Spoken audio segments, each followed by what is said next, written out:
Welcome back to another episode of Buckle Up, an ultra running conversation with Simon and Brian. Simon and Nora are there today. Hi, guys. How are you guys doing today? Good. How about you? I was just complaining offline about my knees being a little tender because Simon didn't even get to ask the question yet. Yeah, My knees are. Nora, Is that the? you're the guest here. I asked the question, Brian, how are your knees? Well, my knees are a little tender, if you're asking. And it's Is it because of the running? It's from playing middle school volleyball. I'm helping coach my daughter's volleyball team, club league volleyball, and man, we had a little longer practice because of the holiday, because we did cancel one earlier. So we played for 3 hours tonight, from 5 until 8 p.m. And just standing on that gymnasium floor, jumping and jumping and jumping and jumping at the net wears on an old guy like me. So, but otherwise, a little bit of training is going on for myself, but just trying to ease back into it a little bit since my last update. But how are you guys doing? How are you doing, Simon? Yeah, I'm doing great. I have my first, or I guess last race of the year, but somehow I consider it's next year already. I kind of closed my season already. Across the year, we're heading out tomorrow to Phoenix together. We'll be out there. So my training is over. My taper is basically over. I'm feeling good. I'm feeling a little bit antsy. I don't often have time goal, but I feel like I have to do sub 24 on this one. I just have to. That's really the primary goal. Let's do a sub 24, and ideally much better than that. But we'll see. Training was great. At the same time, I think I mentioned it last week, or I mentioned it somewhere. But I had some knee pain too, so maybe it's catching up. And I did not play middle school volleyball, so I cannot put it on that. Unfortunately, I have zero excuse. But yeah, excited about racing. It's always fun to do an Viper race. So yeah. Things are well. I'm going well. I know the event straddles the years from the 28th of December through the 3rd of January. I believe it finishes the third morning at 9 a.m. Yeah, I mean, it's at 9 a.m. So if you you will take be 6 long days, gone before yeah, the new year. exactly. I'm actually gonna do it the 28th. Okay. It's just more practical for work. Otherwise, you're right. Like I think that the cool time to be there would be running from the 1st to the 1st. That's probably the cooler event. But Saturday, Sunday is just such a beautiful time to be out there. So we'll do it. Nice. I was there last year, and there was a good trickle. I believe the majority of the people started on the first day, but I feel like the majority of the folks started on the 28th or the first day of the event, and then it slowly trickled off, and there weren't too many goers thereafter. They do hold the last man standing, I think, though. I believe that starts. I don't know if that starts on the 28th. But I didn't realize that. If I had known, I think I would have signed up for that. Really? Yeah, I mean, I've considered doing one someday. It's just I don't know. It's not races that I typically follow or am as aware. So I should do one someday, next year maybe. Well, I guess it's a spoiler already that Nora is our guest today, and just kind of touching back in. Nora obviously is the spouse of Simon, and for those that aren't aware or are just tuning in for the first time, but she's been on a couple of different episodes in the past. She has a year in review as we round out the end of this year 2024. We are in late December as of recording. This should just come out in a few days. Actually, you guys might, I don't know, I can't think of the time frame. I guess you'll be home from Aravipa by the time this comes back out. Yeah, I think so. Just before the end of the year. It should be over pretty quickly. We'll be back probably the 29th in the afternoon.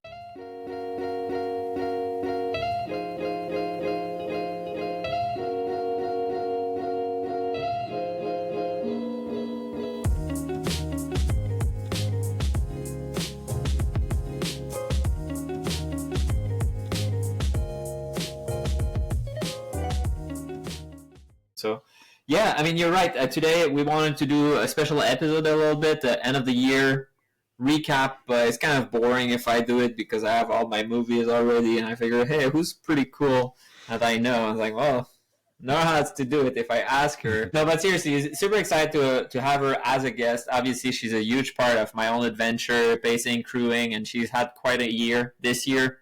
She had her own adventure. She was one of the key drivers why I was running so fast at Cocodona, Brian, if you remember. Because I needed to be done early so we could drive to her race. And that was important for me. I was like, no. We got to give her time to rest. So I was pushing through and did pretty well thanks to that. So I didn't help that at all, actually. At Cocodona, you guys had to stick around for like 10 more hours so I could get done. But I appreciate that. Yeah, I mean that is correct. We had to drive essentially immediately after you cross the line. We missed Fanny actually, which was a bit of a bummer, and we missed kind of the after the race celebration. But that's beside the point. The point is Nora had a pretty amazing year. She's an amazing girl. She's huge support.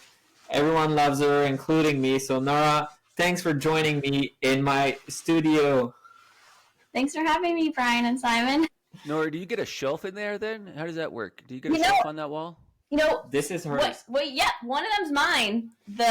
What was it? This one, the one I'm pointing. Yep, the third place. The horns?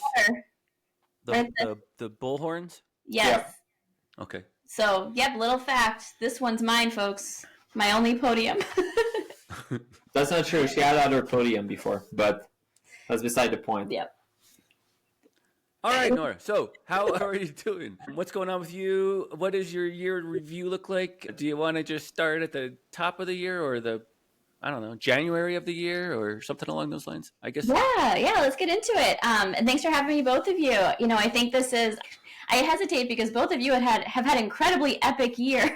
So feel free to talk more about your adventures because I think they've been very interesting and exciting. But yeah, happy to talk through let's start at the beginning of the year. So, and it was actually the only race I had planned. So I think what's interesting about this year as I was reflecting and preparing for this conversation was that I really didn't plan any of it initially, with the exception of Black Canyon K with Simon. The rest of the year was very much last minute and an adventure with lots of highs and lows as we'll discuss. But yeah, let's kick it off with Black Canyon. That was a race I was starting to get back into ultra running from being more of a pacer and a crewer for a few years, it felt like. And what was most exciting, of course, was that it was the 100K in Arizona with Simon and that we were going to be running it together. So there was a bit of preparation. I was with you. I paced him in Hurt in Hawaii. So there was a little bit of preparation in that sense. And then it's the shirt here. That is the Hurt shirt. The Hurt shirt. Yeah, I mean, that's really why we want to talk with you. I think a lot of people can relate to, they've been in a supporting role for the longest time. They've paced people, they've crewed people, but this year was your year. And we want to focus on that. Tell us a little bit, what is Black Canyon? So Black Canyon 100K is a point-to-point race in Arizona that goes through Black Canyon. It starts at a school. North, and then you go south. And it starts at a school track. Ideally, you follow the trail marker if you have no clue what you're doing. But it's cool. It's this nice blend of some desert mountains. I mean, we saw snow-capped mountains, which was pretty cool, as well as like deep desert with cacti, and you have multiple water crossings, and it's also like a mix of folks who are an amateur runner like myself and or Simon, plus some heavy hitters trying to go for golden tickets because it is a golden ticket race. Okay. So you see some fast people once at the start and you never see them again. Because they finished so fast. And what was interesting about this year in particular was there was actually a delay by a few hours because of the ice and snow conditions. So we started a little bit late in freezing ice. Yeah, I mean, I don't know about ice. There was snow for sure and mud. I would describe it more as mud and snow. It was not like icy treacherous. It was just gross and disgusting. So. And cold. Yeah, cold. And Nora, well, first off, is it January or February? I can't remember. February. Okay. It's usually around Valentine's Day, actually. Right. Which is so February. Yeah, we want to run it together partly because of that, right? I mean, it's kind of a date, basically. Okay. And I don't have to pay for dinner, so it's good. Okay. You weren't happy with your date. Okay. Well, okay. So you guys are on a date at Black Canyon. It's February 14th-ish, and Simon's getting a free lunch.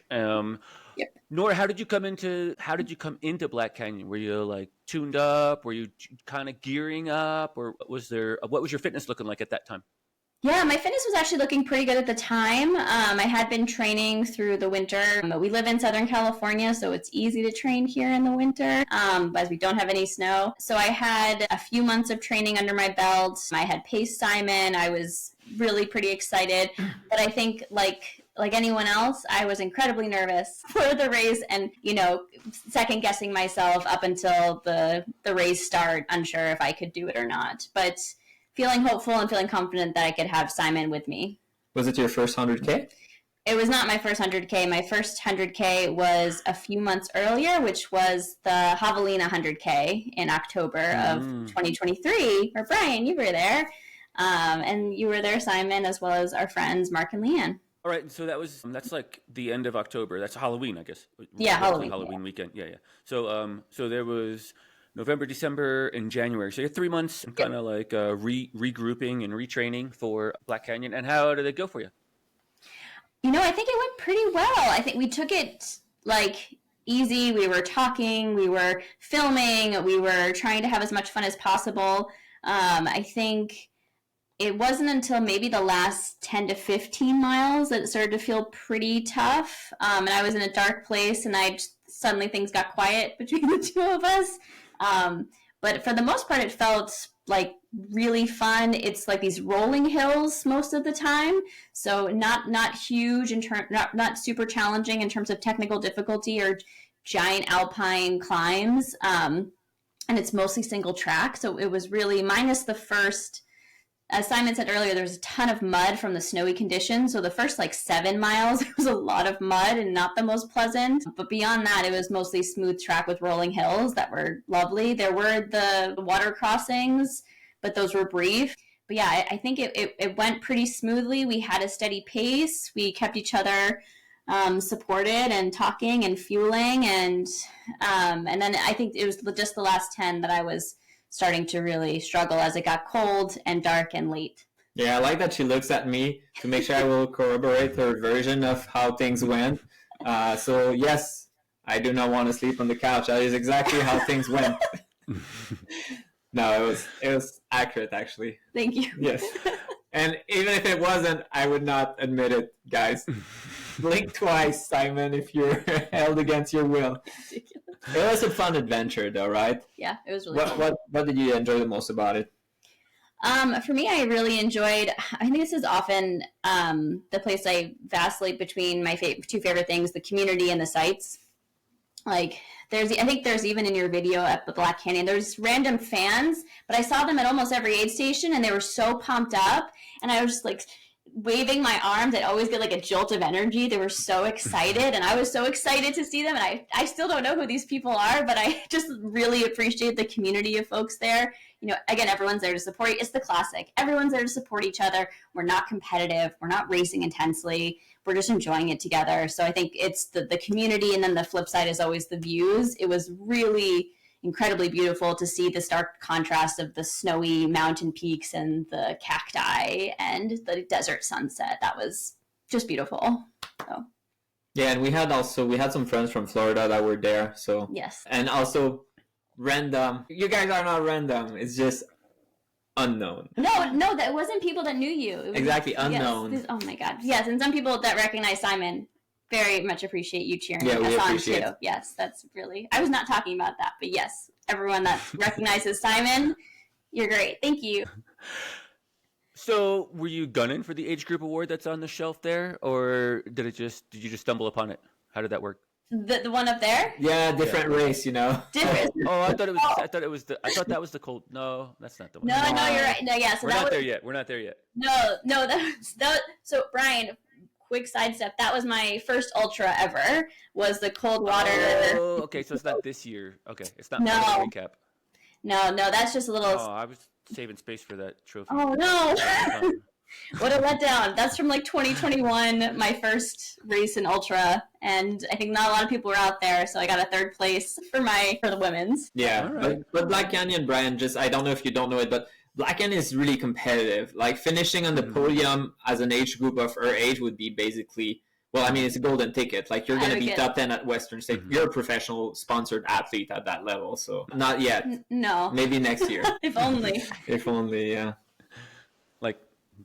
2026 next year. No, 2025 next year. It's only next month then. That's only That's on my list. We'll get to that. Just be a pro runner. We're not there yet.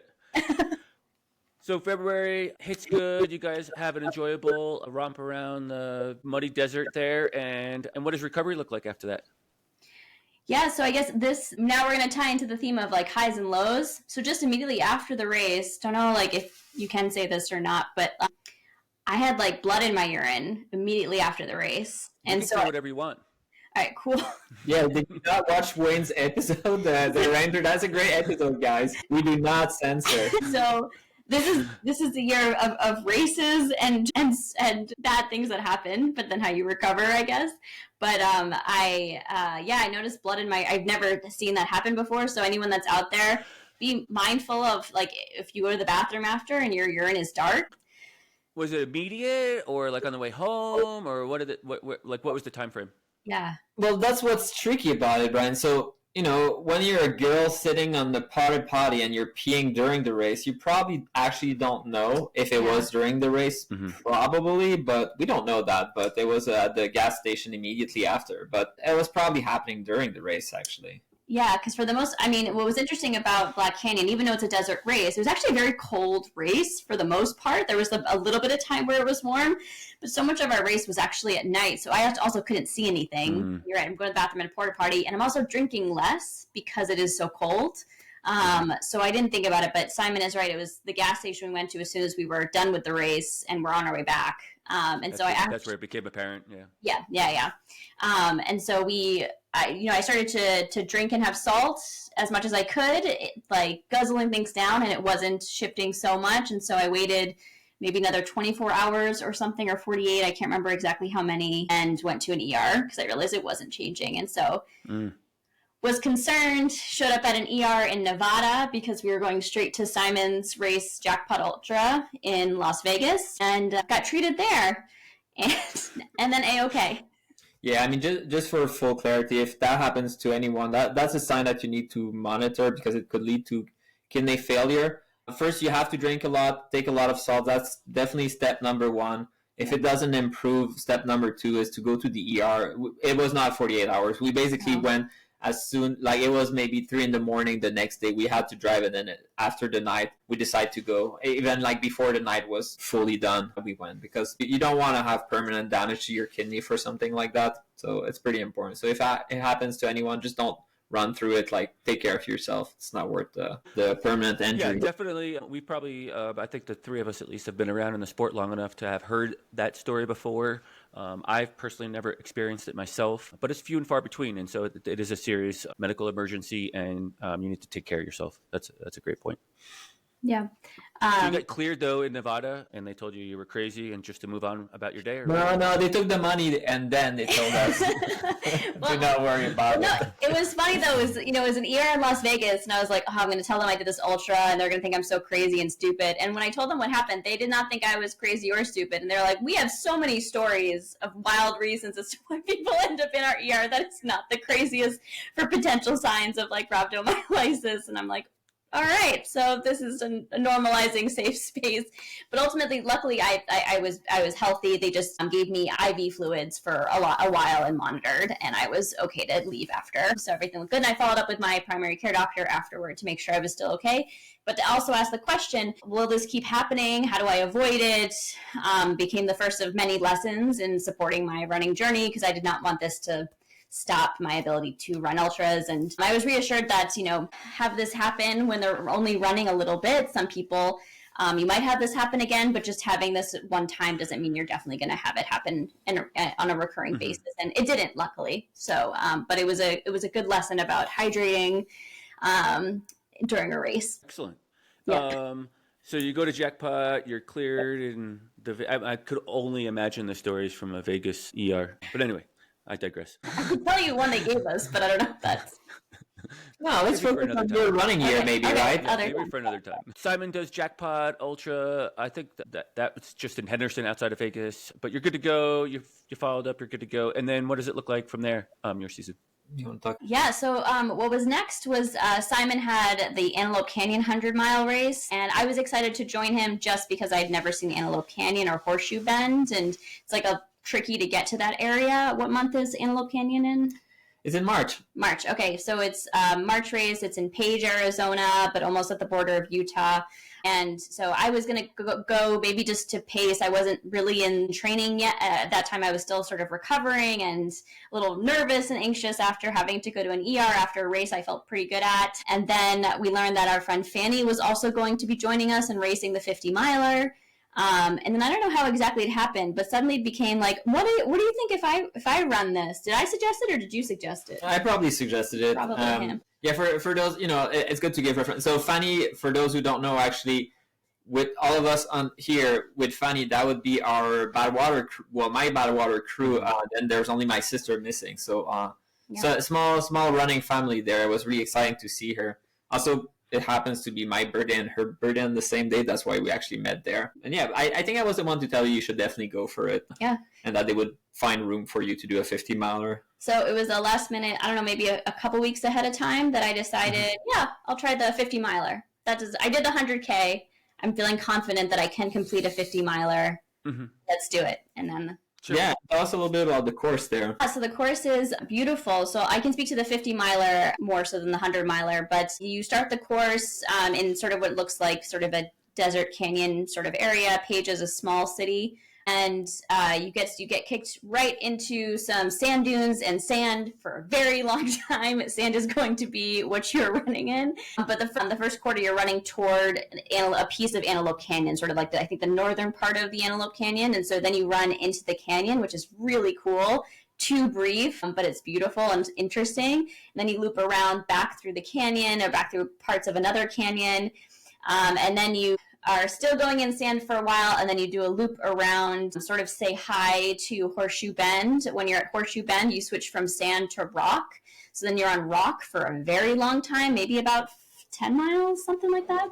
I know he'll help me with the accuracy. And then once you're off the rock section, you're back in sand for a long time until you get up to this mesa, which is another sort of 10-mile-ish section. And that section is single track, no sand, or little less sand, rather. You're not sort of drudging through sand dunes.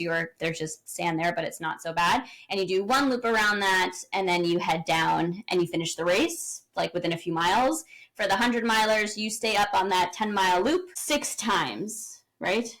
Yeah, so basically the 100 mile is exactly the same as the 50 mile, except you do a loop more repetitively. The 50 mile is a smart distance to do for that race, honestly. Yeah, so that's why I was recommending it to Nora. It's like you'll see the whole thing.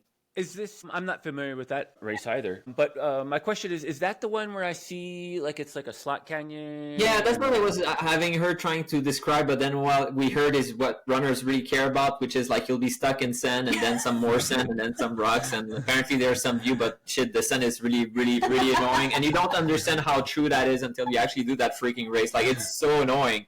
The sand is terrible. However, yes, you go through the slot canyon, which is basically, it's like the stock picture on Windows, for example, like the Red Canyon, and you see the movement of the water in there. Horseshoe Bend, for those who are not familiar, would be kind of a baby Grand Canyon, I guess. It's kind of that same kind of look with red rocks and really sharp rock going down the river. So it's absolutely gorgeous. Page is a town, I guess. That's not the most exciting part of the course, but it is special. But the sun is goddamn annoying, and it's hard to describe the course without just talking about the sand nonstop. Yes. It's It's the kind of course that you move your shoes. So there's sand there. No. There's goddamn sand. It's not just sand. It's not like don't think beach sand like nice sand. Like this is annoying sand. Bleeping sand. Oh, no, we don't censor it here. No, there's fucking sand. Yes. Lots of it sounds like. How did that go for you then, Nora? Yeah, it went pretty well for me, other than the sand, which it's funny because you can go into it, feel so excited, and nothing beats down your excitement like terrain that makes you go slower when you have. Sand. Yes, or mud. Truth, like Black Canyon. Or fucking sand, or fucking mud. Either way, It's just that was. You're like, I'm trying so hard and I'm going so slow.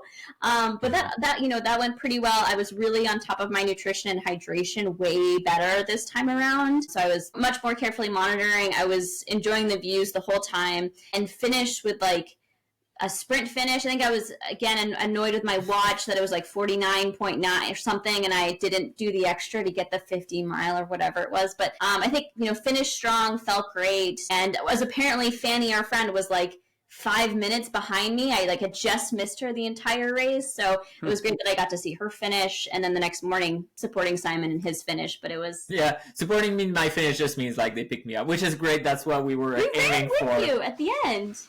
Okay, but not in the sand. No, not in the sand. Like for 50 meters. I'm absolutely not complaining, just to be super duper duper clear. I'm just trying to say I did not force her to pace me or crew me after a race. That would be really not cool. Like, you did your things. That was great. So you did two different, you did two different distances there. Was this extra 10-mile loop, or maybe not extra, the repetitive 10-mile loop to get the extra 50 miles, does that have fucking sand on it too, or? No. Less. No, it's not sandy. It's not sandy. It's more like it's not the sandy section. It's not. No, it's no sense. Okay. Yeah, it's more like desert, like Javelina a little bit. Okay. So it's so not. You guys ran through equal amounts of sand, just different distances. Yes. Yeah, proportionally. That's actually a good point. I tell them proportionally they went through more sand, whereas for me 60 mile of it was not really sandy. But you do finish a race in the annoying sand. I'm curious, Nora, what was your favorite part of the race? My favorite part of the race is going through slot canyons. That was easy. Going to the upper part of the slot canyon, a part of Antelope, where suddenly so many people were stopping and not running because you don't want to miss it. It's just it's a short part of the segment, and it's just incredibly beautiful watching the sunlight coming through. It's suddenly so much darker, and everyone's echoing and taking pictures, and that was it was only the first, it was 10 miles, so it was really quick, but it was it felt surreal. That going through Slot Canyon was surreal. Is it all, enough with the sand jokes, but is it all sand through the Slot Canyon, or is there sections you have to climb up over and through little keyholes or something weird like that? So it's in the slotted canyon, it's all sand still. There are these and I think there's been different versions of the race before I had done it that had these parts where you're really climbing. But there are these lower canyons, slotted canyons, where your head's the top's right here, your head's sort of bobbing, where there's a mix of more hard packed and thick sand. And there's one part you sort of climb up, one part, but that's really kind of it. The rest is just sand. Okay. All right. So this is mid-March, and you just got done running a 50-miler or a 49.8 or something like that? Sure. Yeah. And it went well. You saw Fanny, and then you guys hung around and probably caught up with each other until Simon finished, I would imagine. But what did it look like for recovery after that then? Recovery was similar to Black Canyon, with the exception of an ER visit. So no ER visit this time. It was resting. It was not running immediately the first week or so. I think the first week I didn't run at all. Then the second week I started to run just little bitsies. But, at that point I still wasn't sure what my season was going to look like. I still, I had loosely have one race that was upcoming potentially, which was the PCT 50 that I won in a lottery. But wasn't sure if I was going to do it. But I was sort of resting and then thinking and preparing for Simon's season, which was oh my gosh, he's going to do these epic adventures. I'm so excited to pace this or crew this or travel here. So I was not thinking so much actually about my season and resting to prepare for my next race. Little did I know. All right, and then you get back on the training train because you talked about PCT, and I believe it was May, that Saturday of. Yeah, that's right. The Saturday of that. Right after Cocodona. At the end of Cocodona. Yep. Yeah, so that was loosely in my head, but that actually wasn't my next race. What turned out to be my next race was Zion 100K. Yeah, Nora wants to complicate things. Instead of saying what she actually did, she says what she thinks she might be doing. But yes, Zion is the next race. But that was surprise! So you want to talk about PCT? Nope. Not yet. Plot twist. A plot twist. Plot twist, exactly. But that's exactly what it was. That is this year.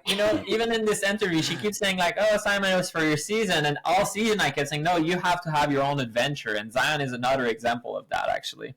Yeah, so right, it was... So we're backing up before May. You go to Zion. When is Zion? It must be April.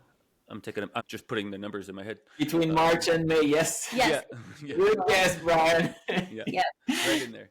Okay, it's I'm familiar with Zion, but I don't believe you're running in the actual park. I think it's just called the Zion 100 or Zion Ultras, and you ran the 100K. And tell us about that. Yeah, so I love the Zion race. I have paced Simon, I think, twice before in his 100 miler. Love that area just outside the park of Zion. It's beautiful with these incredibly gorgeous red mesas, and the landscape is incredible. So it was a no-brainer to join him again this year. And then it was while we were working, like, from an Airbnb, preparing for the race, that we were just talking about the race. And I was feeling I had recovered, and I was working out my training again, figuring out what my next plan was. And I was like, what do you think I should do the 100K? Do you think that would make sense? And I think at this time I suggested, because I'd signed up for the Antelope last minute, that I was like, maybe I can also do this one. Don't feel confident enough for the 100 mile. Did not work out my training for that, but 100K maybe. And Simon was like, yeah. I mean, as usual, he's like, yeah, do it. I think you can do it. Absolutely. So 2 days before the race, I signed up for Zion 100K. I get short notice and all those things, but you guys were already on the road, and so did you have all the gear with you to run this race? Yeah, I had the gear I needed to pace him. So that was the original plan. That was the plan, was to pace him. So you were carrying the pacing gear, and it doubles as racing gear. Okay. Yeah, I mean, I don't think we even went that far as to define that she might be pacing me. It's also that one of the reasons I go to Zion every year is that I know she likes to hike in the Zion National Park, so she'll bring her stuff. And usually the way we've done it in the past is that I'm racing solo up until mile 80, which is the following morning.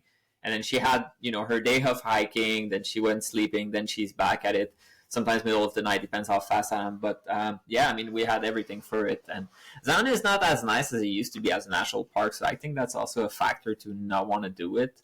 But that's a tangent. Yeah, that's a tangent. A little more hectic than it used to be. Yeah, it's impossible to do Angel's Landing anymore. Well, it's possible, but you need lottery. You're speaking to the popularity of it, I believe, and it's but regulation. No, I mean, we're definitely in a tangent, right? But the big hikes that you want to do in Zion National Park is Angel's Landing is a big one, but now you need to apply for a permit. It's lottery. We applied 7 or 9 times, and we never got one. And they keep the money for the lottery, which is great.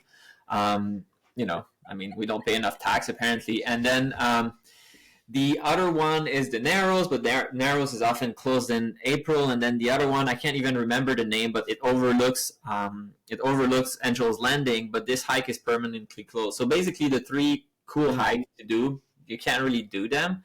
So you're stuck a little bit. There's other stuff you could do, but really it's like, might as well do something else. Yeah. Yeah, not to continue that attention, but I will, because I ran across the park, a long time ago, like 2012 or something like that. Oh, Thomas and I ran across the park. I believe Thomas paced you, actually, the first time we met in 2021 at Leadville. But Thomas and I drove 2 cars there. We parked one at the northwest end, and we drove to the southeast end, and then ran back to the car at the northwest end. And then retrieve the other car. We did that, and I think it was like 48 miles or 42 miles or something like that.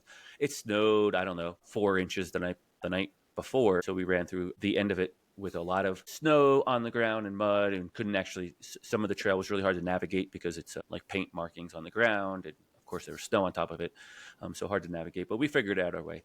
But where I was going with it back then, Angel's Landing, even on that snowy morning, was so popular that we did not go up Angel's Landing either, because it was just overrun with tourists, and I'm sure it's pretty and everyone wants to see it, but it was pretty obnoxious then as well. So yeah, I mean, I've done it myself. It was worthwhile, but I did it in the first bus in the morning. That's when the permit did not exist. It was already, like you say, if there's no permit, it was definitely a shit show. Too many people. With the permit, I guess it's better now. It's just that it's impossible to do it. But I did it so early in the morning, and obviously, if I'm in the first bus and I go directly there, I'm one of the first over there because I'm one of the fastest. So it was kind of fine, really. But you could tell very quickly that the crowds were coming in, and I was glad to be out of it by that time. So anyway, but let's talk about Zion Ultras, though. Where, in relation to those really popular spots, where is the course in relation to those? I know you can sort of see the park from the course. You want to call a friend to maybe I can help. Yes, can you help? Please? Yes. By the way, she's the one doing the navigation while I drive usually, but I think Google helps. So it's the city, the kind of town that would be closest to where it goes. The course is Virgin in Utah, which is if you drive from George, Utah, all the way to the national park, you'll cross Virgin, which is very, very small town. But the race itself kind of goes around Virgin itself. It's a huge loop. It's like 100-mile huge loop. And you go up and down Mesa, various Mesa of different names. There's one that is called a Flying Monkey, which apparently that's an area where the Army or the Navy or whatever was testing ejection seat for fighter jets. And I don't know if they were using monkeys or if they were using dummies, but that's where the name comes from. So it's odd that the Army and Navy would do that. We'd think the Air Force would do that there. You know, I will make a lot of enemy. I just kind of fumbled my words and I went with it. But yes, it's probably the Air Force. But it's not like the Navy or the Army doesn't have planes and fighters. Yep. So Yep. it could be them Corps does as well. Yep. All right. So the 100-miler is a circumnavigation of Virgin, Utah. And what about the 100K, Nora? What is it out and back, or is it smaller loop, or what does that look like? It's a smaller loop. So it starts with the same loop that the 100-milers do. It's there's the sort of like you start on top of a mesa in a way. And so you do a loop around that mesa. You go down into the valley, around the valley, and then they go up other mesas on the other side of the valley, and we don't, the 100Kers. We loop back around from the valley, come back up, and then do 2 laps around 2 other mesas that the 100-milers will do once they're done with the mesas across the street. So ours is a smaller loop, but we overlap a lot of it. Yep. Nice.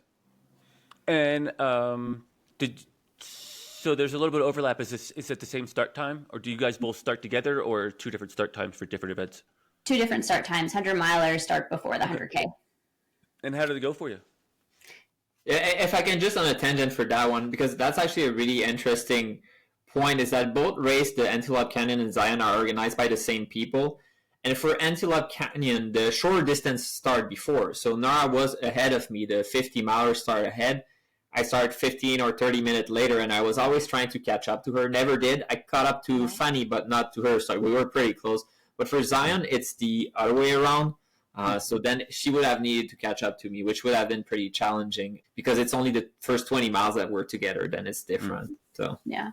But to your question, Brian, it went really well. It went pretty well. It was, again, another race that I was feeling a lot of just excitement around. It felt like I didn't even have time to second guess myself because I signed up for it so close to the race. So I was just a little bit running on adrenaline as I was going, like, did I train enough? Yeah, I'm sure it'll be fine. I'm trying to channel Simon, who just like does these back-to-back 100-milers. If he can do that, maybe I could do this as long as I'm careful and cautious and in tune with what I need and go slowly. But it was, again, like the sights were incredibly beautiful. The people were incredible. It was a lot of people that it was like their first K, which was really cool. They like some people choosing these interesting destination races that like combining a vacation and a race. It didn't get, I would say the heat was really tough. That got to me. I was nervous again that something bad might happen. So I was on top of my hydration, but then got in a good rhythm until the very end, finishing at night. It wasn't my strongest finish. Like but at a certain point I was like, I'm thinking like Simon, like I can walk this. I'm okay. I don't need to run this. Finished steadily and felt pretty happy with the finish. So it was. When it started being challenging for you? The heat. It started to be challenging when you're on the mesa. It's different temperature, just adrenaline for the first, 15 miles or 20 miles. And then you get down and it's much warmer as you get down into the valley. And it's getting closer to the middle of the day. So then you're, packing in ice in your hat and your buff everywhere you can. And you're just so exposed. There's no trees, no shade. And then you finish up the valley with the only really big climb, which is back up the mesa, which is just straight up. For your knees, they'd recommend not gunning down that. I gunned down it because it feels so good to just like run down a cliff. It felt really fun, but that probably wasn't good for my quads. But anyway, I didn't care. I was just having fun. But that was where it got really hard. And then climbing back up and still dealing with the heat of the day. And like, it's like the late afternoon. It just feels like it's never ending. It hasn't like quite broken off to the early evening yet. That felt tough with the level of exposure. So like maybe 15 miles in. Yeah. So how did you overcome that? Hydration, slowing down, and ice, honestly. And also talking to people. It's very helpful to distract yourself with conversation with others. I will say at a certain point, this was the first time this has happened, at a certain point I couldn't have my nutrition. So I was rapidly learning how to have Coca-Cola and quesadillas. What do you mean by you couldn't have your nutrition? Good question. I had a nutrition plan with various goos and gels, electrolytes, etc. I know that there's a certain point where I have trouble eating, so I have a lot of my electrolytes and my calories in my like bottles, but it was strange. At a certain point, I had trouble just drinking. Do you mean like GI issue, like nausea? Yeah, a little bit of nausea, and just poor appetite. Like just couldn't tolerate it, and so finally trying the like gold elixir, the elixir of life in ultras, which is Coca-Cola, which I can't believe it's taken me this long to actually have it. I'm just always nervous to try something new, but drank a lot of Coke, and Coke, to be honest, I named all these nice, happy things. Coke saved me at Zion 100K. I drank so much Coke. It was. So did you end up being sick with your typical nutrition, or you were able to switch? And what made you switch? What made me switch was I was noticing it wasn't palatable, but I knew I needed to catch up on nutrition a little bit. I wasn't vomiting or anything, but I just wasn't feeling great, and I knew I wasn't eating as much as I should. So I knew I needed more calories. I need more and energy, so like caffeine too. So. Well, I mean, we had an episode with Emily about why caffeine and energy, but not to get there. So how did you know you were not getting enough calories? I think I was just going too many miles without eating, and I wasn't hungry. So I think, it wasn't like there was a growling in my stomach. It was just like intellectually, I know I should still be fueling, and I'm really overheated and moving and tired. So I know I should be eating, and I'm not. Was it affecting your performance? I mean, were you starting to bonk, or were you starting to like crash or anything? I mean, luckily, my muscles were feeling fine. They weren't tweaking or like cramping up, but I was tired, and I was starting to get into a negative space, right? Like there was these long segments of you're like slightly uphill, I think, when you reach the top of a peak or the top of the mesa, and you have another few loops around mesas, and you're like, shit, like I still have a lot to go, and I'm really hot and tired. So I think I was feeling in a negative space, feeling tired, but like not eating. I know I wasn't eating. I had stuff as I'm emptying my pack. I'm like, not eating enough. I need to eat more than just grabbing a little bit of fruit, stuffing my face with it because it feels really good. But that's just not enough to have a handful of grapes and some gummies. So I was like, I need to switch something up because you're right. I'm feeling my performance is worse because I'm feeling too tired for how much more I have to go. And so it sounds like this was happening maybe more around 30 miles. Yeah. That's when you were climbing back on the mesa. Yep. So how did you manage to push through then from there? It sounds like you were challenged by the heat and the climb and was in the dark place. Yeah. I pushed through that by company. So that was when company was sitting because we were all commiserating a little bit, like, oh, and then at a certain point I thought I was lost, and I was like, this is just a road. You just follow a road. You can't get lost. But I was second guessing. So I was caught up in talking to people and then making friends with people, and that sort of helped me keep going slowly. And then I was thinking to myself, all right, at the next aid station, I need to stop. So I was planning to actually sit down for the first time at an aid station just before starting. I finished that walk up the road. I'm about to start the first of the last two loops, and there's an aid station right at the start of that loop. So I'm going to sit down for a little bit and rest and fuel. So people helped me get there, to be honest, to distract. Yeah, you're being honest. Yes. It sounded like you worked through some struggles, nutritionally challenged, maybe that affected your performance, affected your ability to navigate the course. Maybe there was less course markings too. I don't know. I wasn't there. But where I'm trying to change the chapter a little bit and kind of see what was the highlight of the event on the course itself. Like, was there some scenic spire or some archway or something? Yeah, I would say the two. One was the first, within the first 10 miles, you're along the mesa, like along like the edge of it as the sun is rising. So you see in the distance, you can maybe see Zion, but you see like beautiful just mesas all around. That's just gorgeous. Everyone is, you stop running and you take pictures. That's beautiful. And then the second one is sunset. And hopefully you're also along one of the other two mesas. All the mesas take you along the edge, which is really nice that the course does that.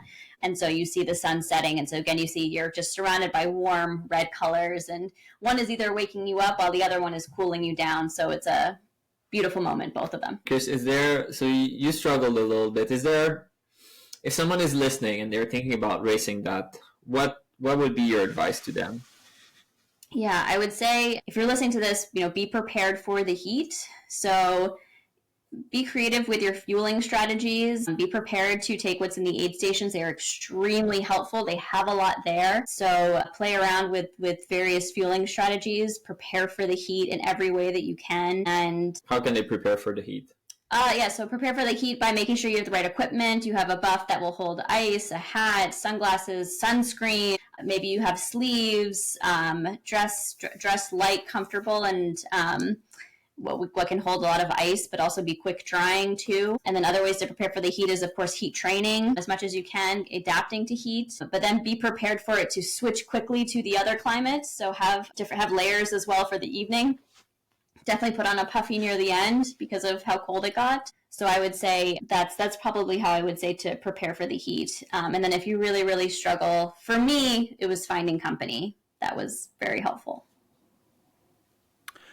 You jumped in last minute, the last moment, and you got it done successfully. Do you think you'd go back and do it again? Is it something you'd put on your bucket list?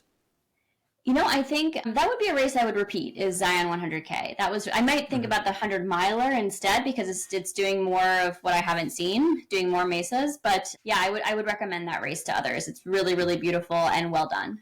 Yeah, myself knowing the course, as opposed to Antelope Canyon, where I would say just do the 50K, the 50 mile. Like, this is just silly. Don't do the 100 mile unless you just want the miles. Zion actually is worth doing because you do 2 more loops, so you have a little bit more landscape, and it is slightly better. But I think you still do the best part with the 100K, actually, all of the best spot, and you experience all of the same crap, which is the middle of the desert in the middle of the freaking day. That's really, really hot. No sand. There's no fucking sand. So that's good. Instead, what you will experience is getting freaking lost on these mesa, especially at night, because course marking is fine, but it's just, trails are annoying there. People know.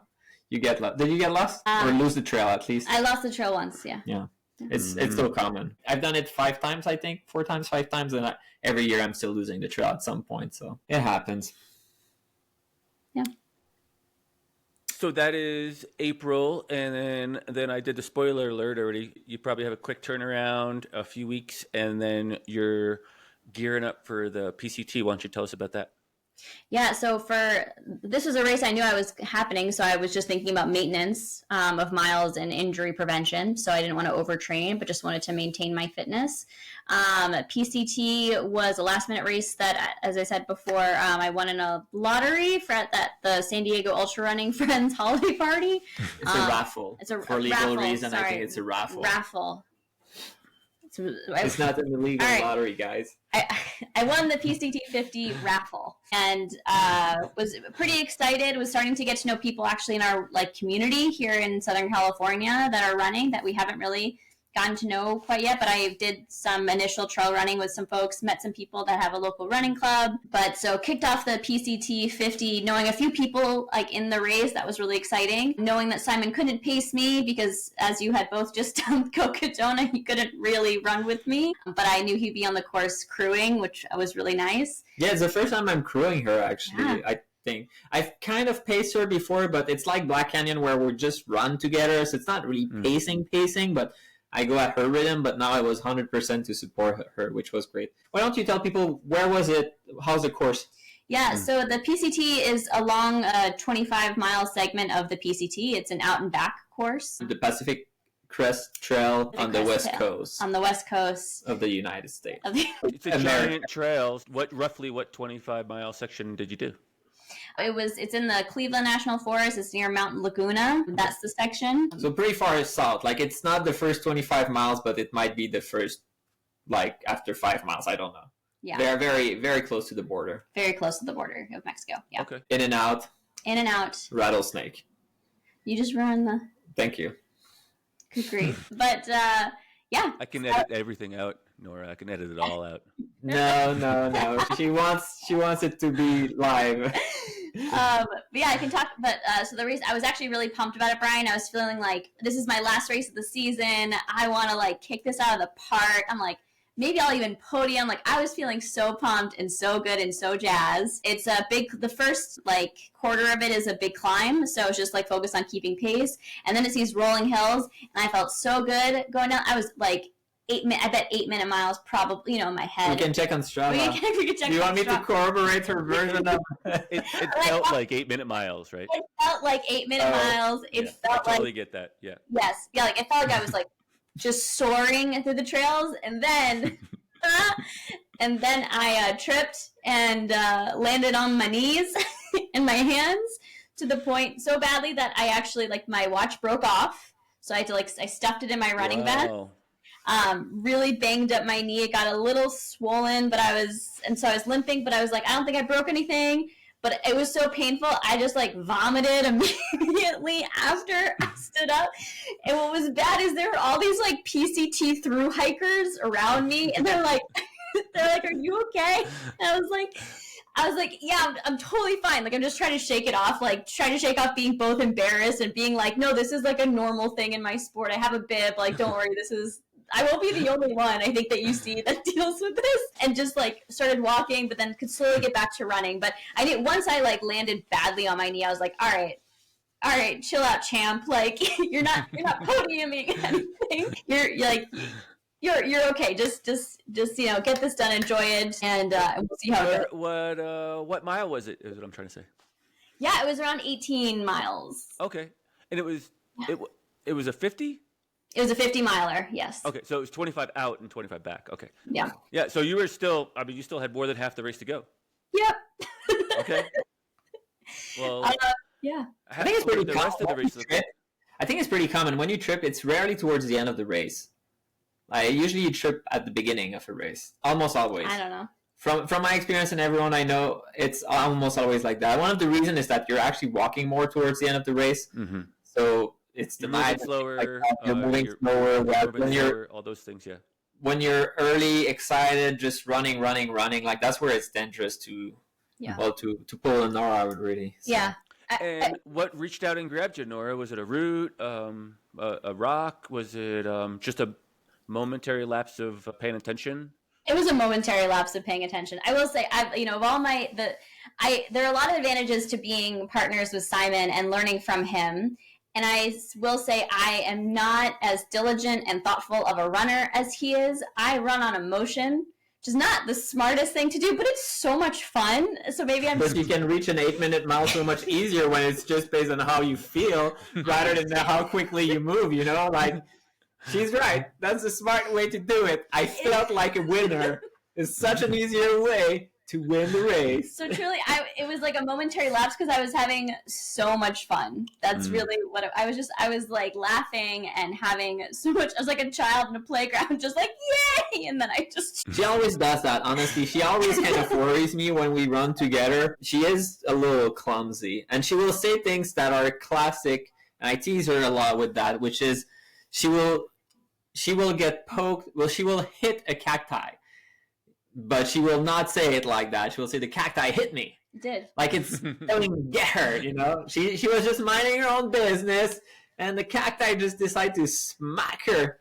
But yeah, it's sometimes, you get worried for her. I knew I could just shake it off. Like I knew with the first few, I have some wisdom with me that I knew within the first few steps, I didn't seriously injure myself. Bumped my knee. I can keep going. Can I run? Yes, I can run. Okay, we still got this. So let's go. Yeah, but some swelling is not just a bump. I mean, that's kind of like a hinge point impediment, Yeah, and you had some pain for a few weeks, I think. You were really worried afterwards. Yeah, so the spoiler alert, it was like bursitis. So I bumped it so hard that it like made a little, like literally like a little fluid filled like I Burst guess. effect, yeah. Yeah, but I like to describe it as like I hit something like in a car and airbag went off, but like it's an airbag filled with liquid. Is like what happened, but there was nothing wrong. I went to see my doctor, and they're like, "You can keep doing whatever you want. It's slowly going to go down." No, your doctor is way cooler than my doctor. My doctor is very cool. Thank you, doctor, who works with other endurance athletes. So maybe that's why. But in any case, I still felt strong enough to start running, but I knew I was running slower. And it's a beautiful course. You get near a little bit past Mount Laguna, and you're seeing these. What's really cool about this segment of the PCT is it borders this like desert valley called the Anza Borrega. So like on one side, you're seeing like sort of like these green desert but green rolling hills that are the PCT, and on the Anza Borrega side, it is just desert and sand, and it's such a stark contrast between the green mountains. And so you see that from some of the views of the PCT. When it went out at the very end, Simon was there to help me, and I think I just kept asking you, is my time okay? Yeah, I try. Yeah. She can be nervous in a race. She was really worried about cutoff, despite like I think the first time I saw her, she was maybe like podium on the female side, and it's like, am I still gonna be? Sorry, she was only fourth apparently, but I couldn't know that when she actually arrived there. But the tracking before, anyway, fourth place. I'm sorry, that's really embarrassing. But basically, she was ranking pretty well. I knew she had plenty of time, but it's good to kind of reassure her. She was really worried about it, and her goal, even though you were pushing really hard, was still to finish, trying to kind of slow her down a little bit. And I think that goes, and she has way more experience than I have crewing or pacing, but I know what's, for me, I haven't seen other people, different people that needs different things. Some people will need to be pushed a little bit, like, come on, like, Brian, like, you should eat something, or hey, like, you got to get out of the aid station. For Nora, it's a little bit more like, hey, come the fuck down, like, you have time, you're not going to win, No. and you're not going to be cut off. And like right now, like you're a little bit rough, and like she was all salty and dehydrated, so we took a little bit of time, but then she went good, gunning for it. Yep. I was so proud of her. So, and then on the way back, yeah, that was what Simon was speaking to, like after falling on my knee and busting it, but I was still in the game. I came across a rattlesnake just in the middle of the trail, just lying there sunbathing and not moving when I was making a lot of noise, and there was no one else around. That was the first time I had ever gone off trail, like up a cliff around it. And I, again, Brian, ran 8-minute mile pace. I swear, I ran so fast after seeing that. Did you, I mean, were you paying more attention now that you have fallen, and so that's how you spotted this rattlesnake? How, like, I've jumped and like been startled by snakes that weren't moving until I was like obviously on top of them, and then it was too late. But luckily, they weren't rattlers.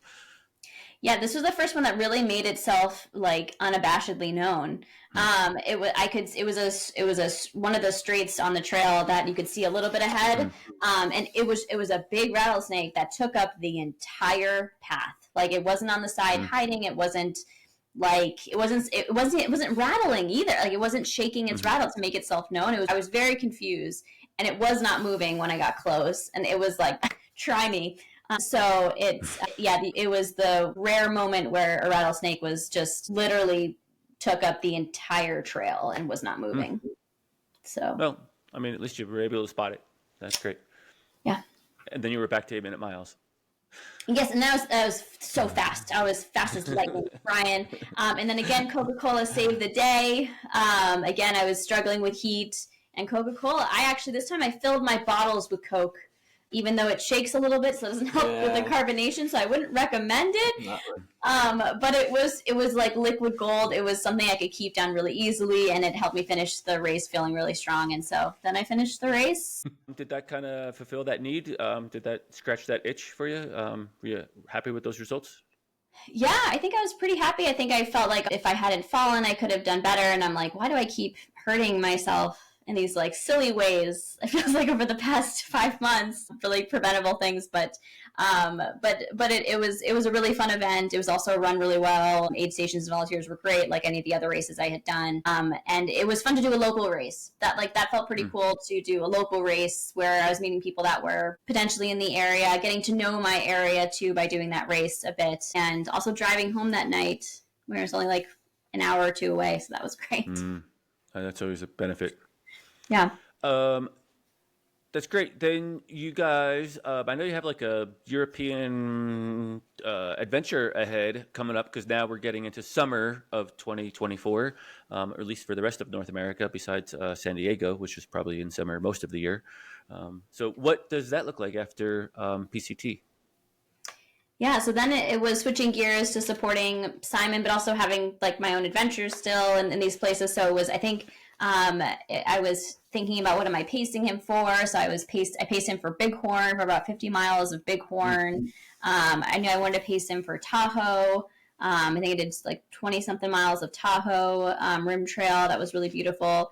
I mean, we got to see all of you in Colorado. So we were gearing up for another summer of Simon's races and like adventure and like road tripping again to a bunch of different states, which felt really, really fun. And in preparation for and planning for this big trip to Europe for Simon's race, the Tour de Géant in the Aosta Valley in Italy. And then me asking, would it be okay to go a little early and do the Tour de Mont Blanc together? And him saying, yes, absolutely. Yeah, so we planned the trip to double dip there, doing Tour de Mont Blanc and then Tour de Géant. So that was a fun adventure we had planned together. We'd been talking about it for quite some time. It just never really happened. I couldn't travel abroad. I mean, first there was the virus, which we cannot disclose the name on YouTube or places like that. But anyway, couldn't travel. 2020 happened. 2020 exactly, and then I had immigration stuff. So it's really only a year since I've been able to travel, and it felt like the perfect time to go there and do it. So tell us a little bit about it. So you get over to I think Chamonix, right? Is that where you land? I don't even know. I can't remember. Yeah, so it feels like a year. You fly to Geneva and you take a bus potentially to Chamonix, but that's usually if you do UTMB. Usually you would start from Les Houches, which is also in France, but it's not exactly Chamonix because the Tour du Mont Blanc trail doesn't exactly go through Chamonix. That's a UTMB kind of divergence a little bit. But because of Tour de Géant, we actually went to Courmayeur, which is on the Italian side. It just made more sense because that's where the race starts. And since Tour du Mont Blanc is, it's doing the tour, then you can start wherever you want, which is the most practical. That was the most practical.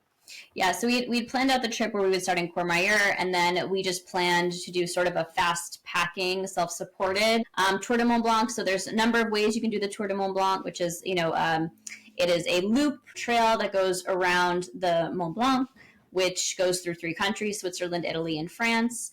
Many people do it in like 9 to 11 days, I feel like is somewhat the average. They go with tour groups, etc., to take them on this, where you can do it somewhat leisurely, hiking, sleeping, enjoying the towns in between. And we wanted to do it a little faster. So we were planning to do it in about 4 days, I think was the estimate. Starting in Courmayeur, then to a refugio called Les Motettes, then Les Houches, then Vallorcine, and then La Foulie, and then back to Courmayeur. Those were the stops we were planning to do. So day 1 was Courmayeur to Les Motettes. First day was perfect. I mean, I was, again, as I've said before, very emotional runner and hiker. I get really high off of the beautiful views. Can get low with the parts that feel tough. The first few miles were incredibly humbling. They were just straight up outside of Courmayeur, and I was like, wow, I thought I was in such good shape, and this is deeply humbling how slow I'm going right now. But then you're rewarded with these views, and it's rolling hills, and you can pick up the pace a little bit. So we did mostly hiking with a mix of some running. The views from Courmayeur into south toward France were it was a clear day. It was beautiful. The entire way we had unbelievable vistas of snow-capped peaks and alpine valleys and cute cows and sheep, and it was like there were people on the trail. This is sort of late in the season for the Tour de Mont Blanc, for doing the Tour de Mont Blanc. It was the first week of September we were doing it, so very late. And the first day was perfect. Anything to add, do you think, for the first day? No, I mean... No, sorry. Tell us, please.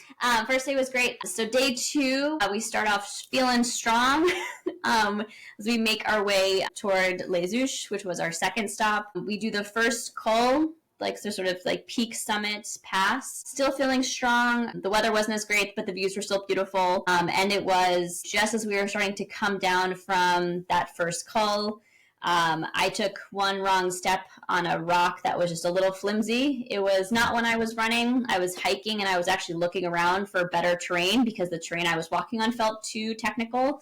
And I was, here's my foot, here's the rock. It went like that.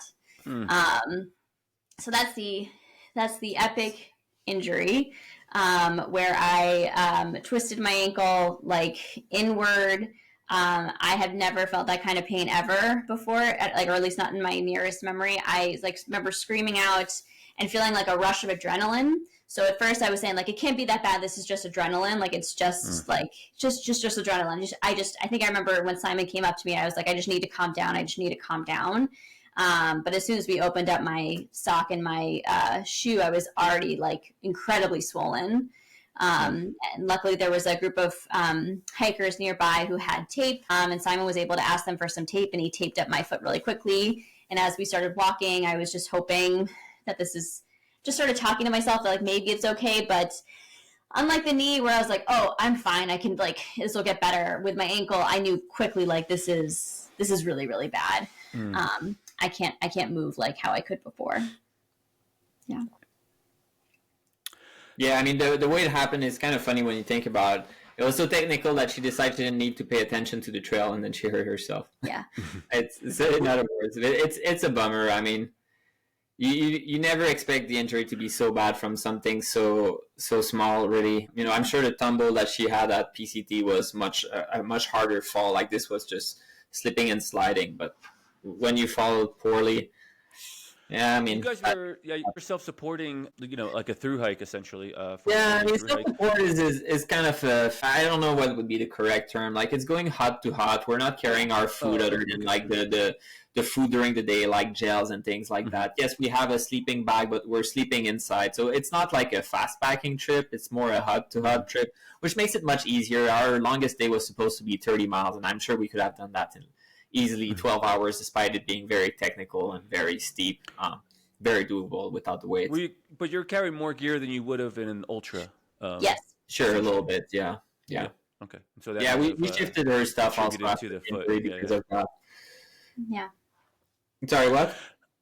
Oh, that might have contributed to the impact or the damage to the roll of the foot. Nah, it's not that heavy. It's not even 10 pounds. Like, it's really small. Okay. We did transfer the weight like when she was injured just to minimize the weight, but it's not gonna make it harder. It's really just, I know, no offense, but it's just a silly fall. Like, it's stupid. It happens to everyone. It just happened. It was the kind of bad rocks that you have, like, where a small slip can be pretty bad, and just a small moment of inattention. As much as I'm joking about it, like, it's just, you really just need a tenth of a second where you're just trying to look forward where you're gonna go next instead of looking where your feet is landing exactly, and that's enough to lose the traction. So it was that kind of place that was pretty bad. I felt pretty bad because I told her before, like, yeah, this is kind of tricky here. Like, we gotta be careful a little bit, but yeah, it still happens. Yeah. So, Nora, you self-rescue yourself. You get down into, I don't know, the village, I guess, or some sort of town, right? And then what does it look like for the next couple of days? I mean, if you don't mind, like, since I know this, like, tell us about the rest of the day, actually, because that was early in the morning, and we had a pretty big day, so...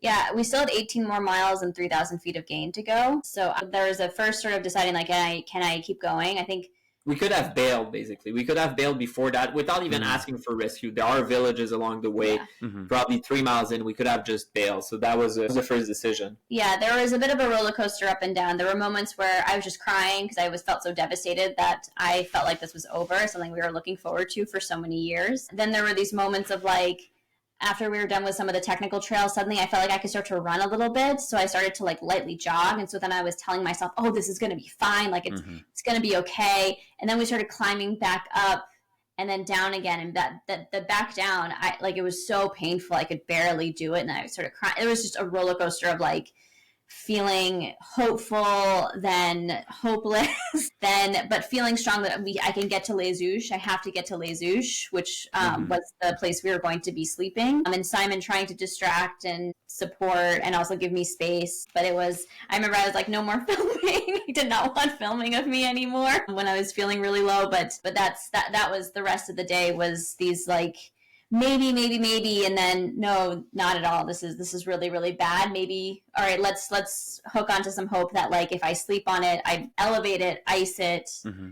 Let's see how it looks. So we were waiting until how it would look the next morning and how I was going to be walking on it. So the next day, I looked, it was so bad. If anything, it was worse. I mean, we knew there's going to be some worsening because it's going to get tighter from sleeping, and I felt very strongly, so to your question, if like the next day I wanted to start day 3 badly to Valarcine, and Simon allowed me to start it, but there's in our UTMB video, or our TMB video, sorry, you can see I'm like barely walking. Like I'm really leaning so heavily on my poles, and at a certain point up the climb, I was like I can't do this, and he was like, no, you can't do this. Yeah, I definitely did not make the decision for her, and I think something that's pretty important is like it's basically the steps of grief were pretty obvious to me when it happened to her, and like I almost immediately knew what would be the outcome.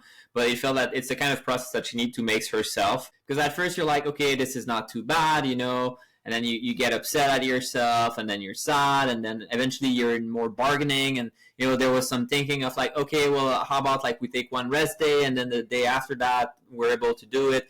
For me, at first when it happened, I knew she was injured. I didn't know how bad, but like halfway through the first day, I was like, yeah, I think this is over. Like this is not happening. At the same time, I can't be the one saying like, look, Nora, you gotta stop. I would do that only if I knew she was making it worse, but it's clear that our body is a little bit smarter about that, and it's clear that her body was like slowing her down massively. So I was absolutely not surprised when the following day she was all tight and all messed up and she couldn't go. I was surprised actually that she wanted to try. Like to me that sounds silly. I already knew like Tour du Mont Blanc is over. Like this is not happening anymore. But this is something that you need some time to process a little bit. It felt like pretty bad, but yeah, we'll go back, right? So we'll go back. Yeah, I mean, it's a hard pill to swallow. You're on a life adventure, and you're trying to enjoy the heck out of it. And a day and a half into it, it's kind of what's the next plan, right? I know you had a long recovery and PT and rehab and the things. You're also in a different country, so like, did you take any steps while you were overseas to like get any medical treatment or anything along those lines while you were there, or did you just wait till you got back? I waited till I got back, honestly, because I also kept thinking in my head, I did 18 miles on this. Like I'm okay. Like it can't be that bad. Not like I was gonna go run or go hike anything. I was like I took steps to I went to a local pharmacy. I made sure I had lots of tape. I was taping every day. I was elevating and icing every day, getting some movement in, some walk. I walked a lot, drank all the cappuccinos I could, had all the croissants I could, to try to enjoy the trip as much as I could for that big loss. But I waited until I got home to seek treatment. Yeah, but we're not cowboys about it. I mean, maybe you were and you didn't realize that we were not at all. What the hell would they do? Like you go to the doctor, they will take an x-ray because they'll say, oh, maybe it's broken. It's like, no, dude, it's not broken. We know it's not broken. We know how it happened. We know there's most likely a tear, and what you're going to tell us is ice it, elevate it, compression, ibuprofen. It's like, dude, I don't need to go to the hospital right now to hear that. Like, it was pretty clear that rest and recovery would be important, eventually PT.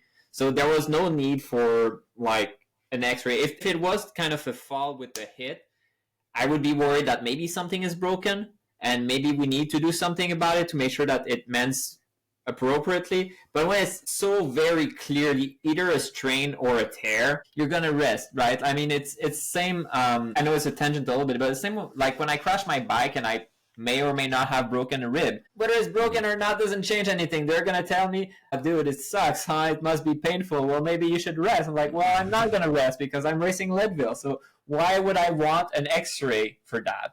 And in this case, it just makes it super complicated. So it just felt smart to. Do you disagree? No, I agree. Yeah. She does that. She agrees. Yes. It's not yes, I agree. Oldest, no, it's not a fight, but it's the oldest running joke I have with her. It's no, I agree. It's like, oh, do you though? But yeah, it was sad. But I think the fact that your family was there, Lucci, also my sister was there, made it much better, because then it's good to remember. Then I was gone for a week. I was in the mountain. I was not available. I was not with her. I was doing my things. So to be alone, not being able to hike would have been kind of really bad. So that was really lucky in retrospect. Lucky in our bad luck, basically.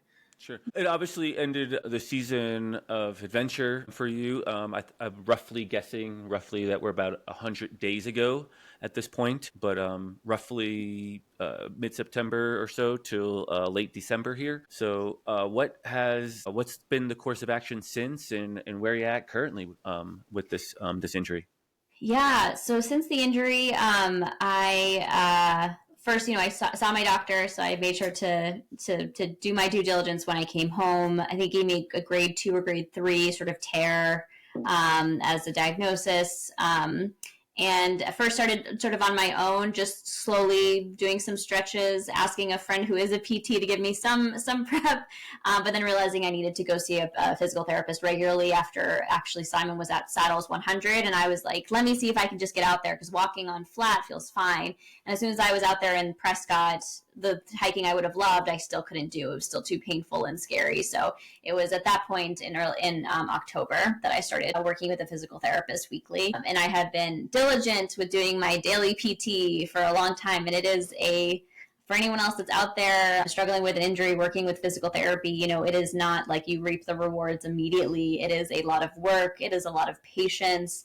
It is, especially if it takes you away from a sport, that really helps you from your mental health, your emotional health. It helps you because it brings you joy. It feels like a bit of like a double whammy in terms of pain. You're dealing with the pain of an injury and potentially like chronic pain or aches or immobility, and then at the same time also the loss of the sport that you really enjoy. That can feel just really unfair, and so you have to watch yourself mentally and falling into a dark place.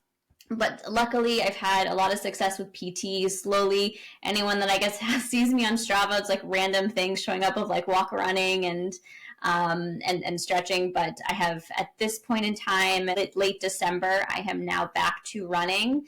I am being cautious of my mileage. I got very excited when I started to be able to run with like a level 2 out of 10 kind of pain, and got up to like a 20-mile trail run on my birthday because I really wanted it, and it was so much fun. I didn't hurt myself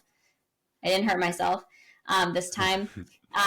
She didn't hurt herself. I didn't, but there were many times where Simon was like, Jesus Christ, and now I was running. She was, so by the way, there's story there that I don't know why she's not even saying. So we went basically where the PCT 50 was, and basically where she fell down, we actually went by.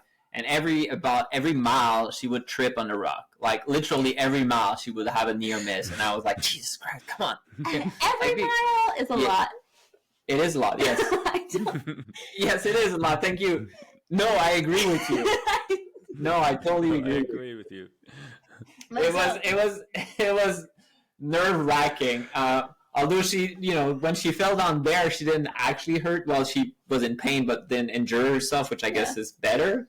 But you don't want to see that. But anyway, but it was good because I need to practice like these movements in my ankle, like where you lose balance. Mm-hmm. And you, like, it was on purpose. It was deliberate, everyone. It was deliberate. Some of them actually were deliberate, actually. I have a specific PT exercise where I keep having to like angle it that hard way and feel okay with it. So I'm not 100%. I can't pull a big mileage week, but I'm starting with some low mileage. I'm still doing PT every day. I'm more diligent in my strength training now, which is good. So the important lessons there in terms of supporting my like self as a whole person kind of athlete and injury prevention. And so I am on the road to almost full recovery, but at least now I am back to running, which feels great.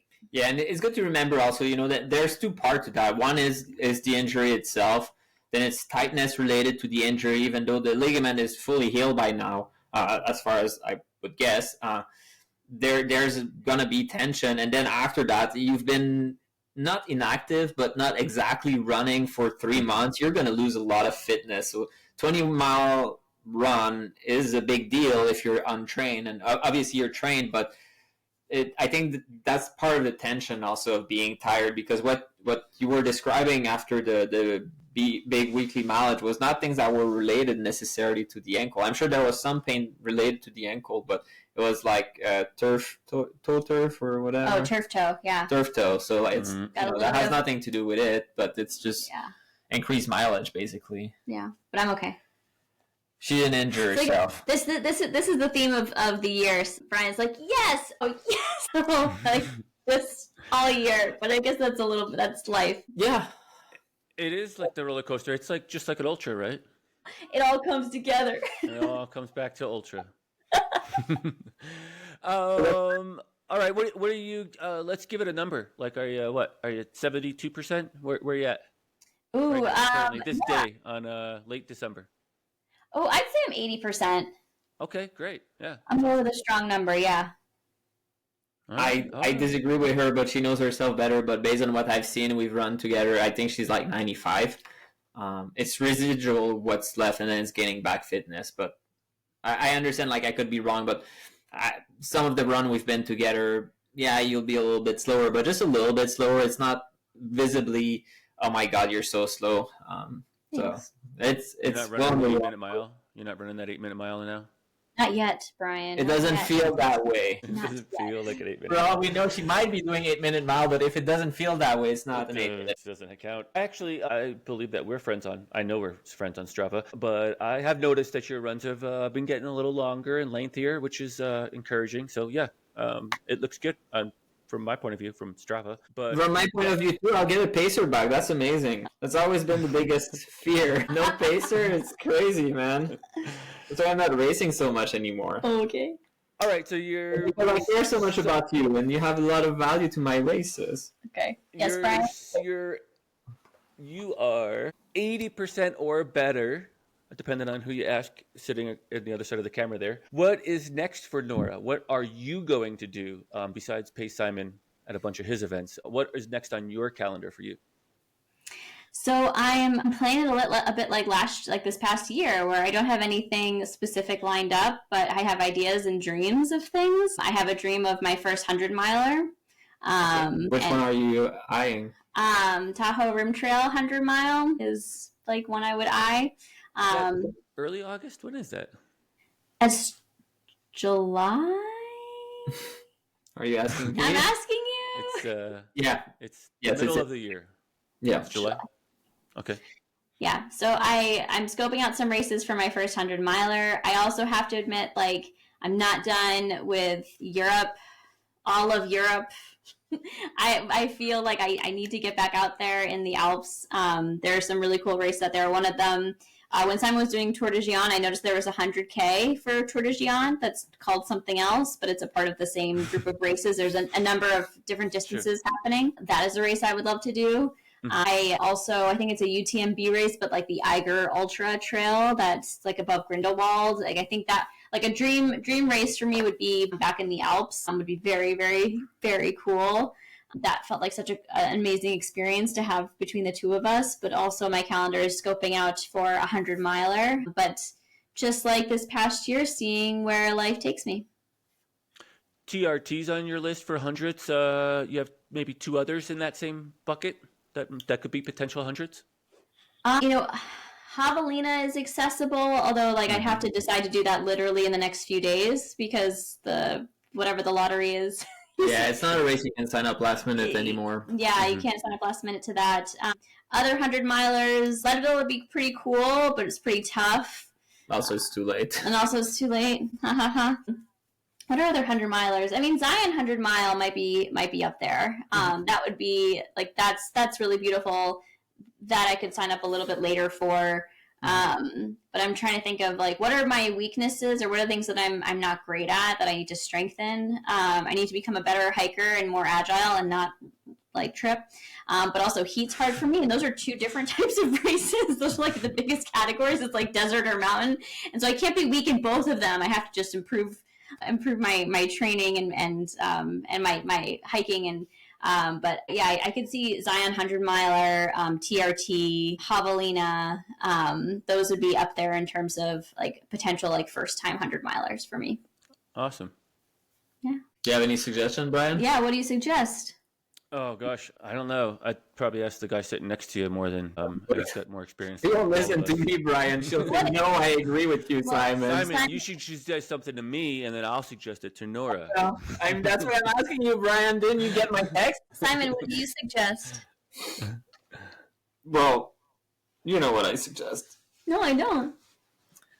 We don't know, Do the Simon. race, do the race that excites you, Nora. So Oh. if you can look at my channel and you see a race that is really cool. I mean, I say it like that for the public, but obviously you've been there, you've been to these races, you know which one I really like.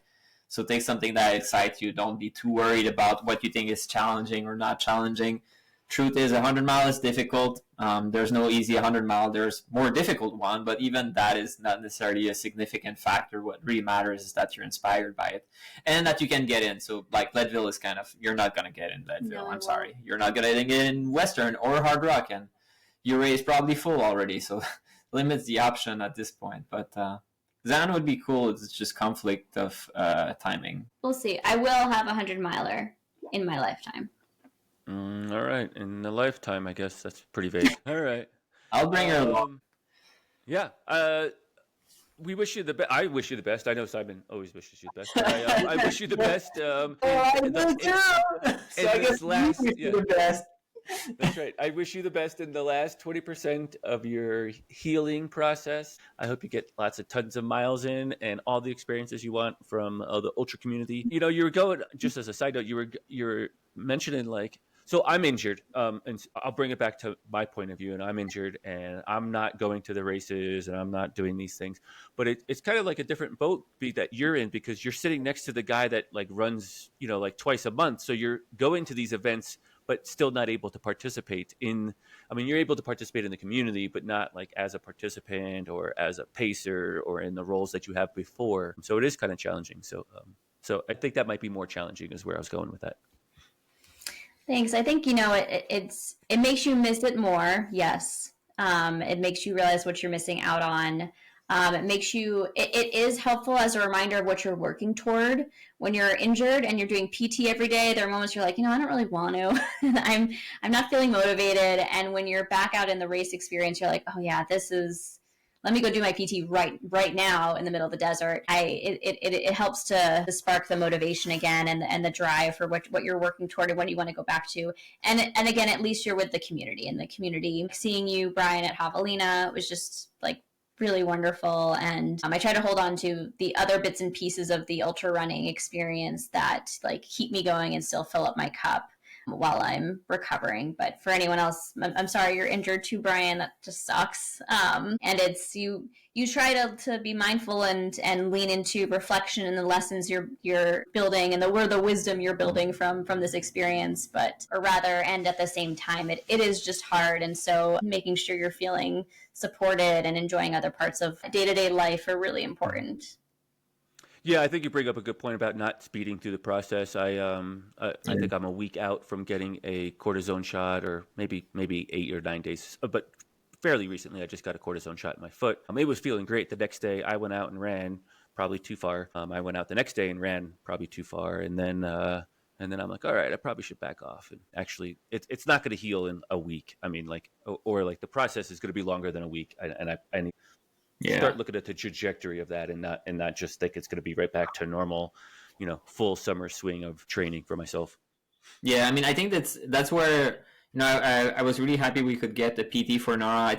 There's a fine balance between not doing enough and doing too much, because being inactive is not going to help either. Like, rest is good, especially at first, but eventually you need to get back to it, and getting back to it sooner rather than later will be advantageous. Because again, I mean, obviously you know yourself better. I joke about the 95 or the 80%, but there's definitely two components. Like, you lose a lot of fitness in 3 months of not running, and if you make that 4 months, that's going to be a way bigger issue. If you break a bone, for example, and you're in a cast, like, that's one of the reasons why it's so hard to get back, is you were absolutely inactive with that muscle. So finding that right balance is difficult. Sometimes it's cross training, but you know, cycling, I mean, come on, this is not okay. Yeah, I just rode the bike today. I know, for cross training, because indoor bike, watching college football. At least it went to overtime, so it was exciting.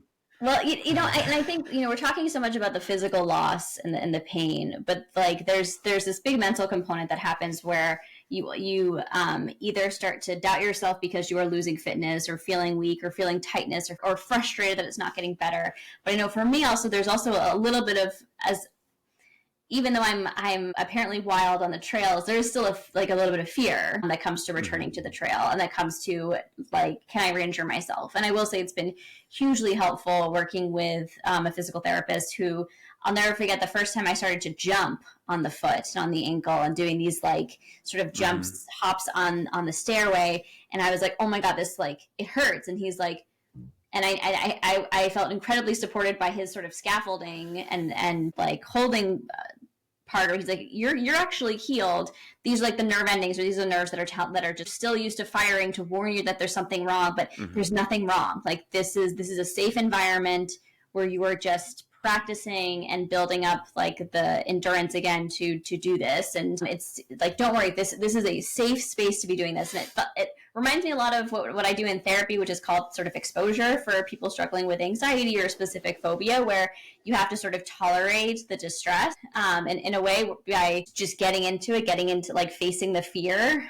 You do it in like a tiered way, in a gradual way, but it's so interesting both physically and psychologically, like the path you have to take to deal with the fear, and it is sitting with parts that are scary or painful. And for me, it's helpful to have a professional tell me that it's okay to have this pain, so I'd recommend that to anyone. Don't jump onto your foot and it feels really painful without a professional telling you it's like that's okay. But that's been, I think, a critical part of my recovery and rehabilitation has been like a professional PT telling me that this is okay pain and this is not okay pain. And like psychologically, as I'm stepping into the trails again and having some fears around what could happen, having like the support of Simon or other folks to reassure me as I face the fears again of like whatever injury I've had, like been to the ER multiple times. I like banged my, all sorts of ridiculous stuff happens. But at the same time, I was able to run 4 ultras. At the same time, I was able to do some pretty epic shit and still like fuck things up a little bit, but you can recover. So I think it's been that was a long-winded way of saying it's been an interesting journey where I know we're focused on a lot of the physical challenges, but the mental challenges is a key component of my rehabilitation too and my recovery. And I've really appreciated the people that have helped me jump into the fear a bit and get used to it and feel okay again. Yeah, that's great. I am 3 months behind you in the same process, different injury, but my Achilles. And I start PT the first week of January, so just coming up. But because of the holidays, it was just kind of a shuffle and a jumble. And so that's when I can get in and start my process. But I'm trying to gain some fitness and stay moving. But I know I need to be smart and maybe not push it too hard. But it's interesting that you mentioned like that there's a bit of psychological there, because after I got the shot on my foot and I ran down the bike path, even though it felt fine, I was still cautious on it. I mean, it was plain and simple. I was still favoring it, and it had no pain. It was just it was in my head. It wasn't in the foot, and so that makes a lot of sense. So I appreciate that. Yeah. Good luck. Well, thank you guys for your time. I appreciate it. I won't keep you any longer. Always a pleasure, Nora. I see Simon every week, but I don't see you as often. So always a pleasure to catch up with you and share in the stories with you. And we'll look forward to catching up to you sometime soon.